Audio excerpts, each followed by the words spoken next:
Once upon a time there was a castle in a faraway land. And in the castle lived a very spoilt princess. The princess got absolutely everything she ever wanted. A golden-maned pony, a candy cane bicycle, and even a diamond-covered dress, which she never even wore.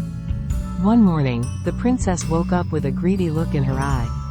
"I want a golden ball, Daddy," she said. "Of course, Sugar Lump," said the king, "anything for you." The king called his head goldsman and said, "Melt down our finest golden statue to make this ball immediately." "Yes, your kingship," said the head goldsman. Soon he came back with a magnificent, shining golden ball for the princess. The princess snatched the golden ball and rushed outside to the garden. But she tripped over. The golden ball flew out of her hands, high up into the air. Then it came down and landed with a big splosh right in the middle of the garden pond. And sank straight to the bottom. "Oh, fiddlesticks," muttered the princess. Then the strangest thing happened. "Knee-deep, I can help," said a voice. The princess looked around but no one was there. "I said I can help," said the voice again. The princess looked down to see a little green frog smiling and waving up at her.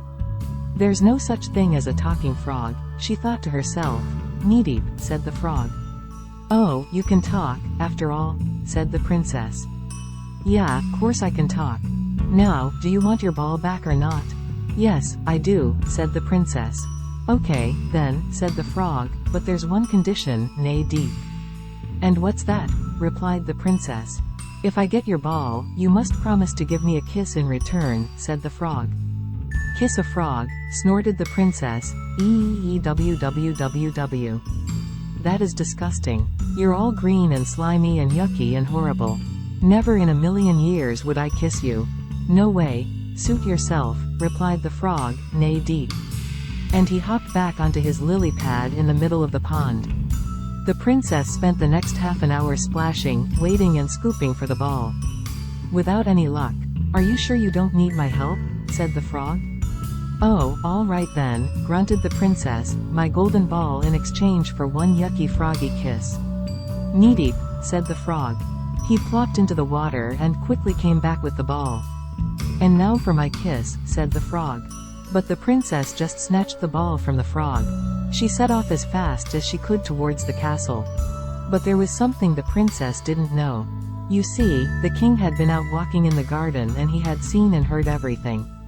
"And where do you think you're going, young lady?" said the king. "Daddy," replied the princess. "It looks like you've promised this frog a kiss. And we should always keep our promises. So, oh, but Daddy, he's so slimy and green and yucky looking," she said. "A promise is a promise," said the king. So, the princess went back to the pond. There was the frog, sitting on his lily pad. He had a big smile on his face. He hopped over to her. She huffed and puffed and held her breath. Then she said, "Ew." But finally, the princess bent down and gave the frog a wet, squelchy kiss on the lips. Suddenly there was a loud bang. When the smoke cleared, the princess was amazed to see an exceedingly dazzling prince. "Golly gumdrops," said the princess, "I wasn't expecting that to happen." The prince smiled and told her that a wicked witch had turned him into a frog many years ago.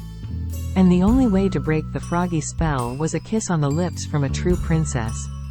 "Oh, Prince," said the princess, "I'm sorry for being so horrible to you and saying ew.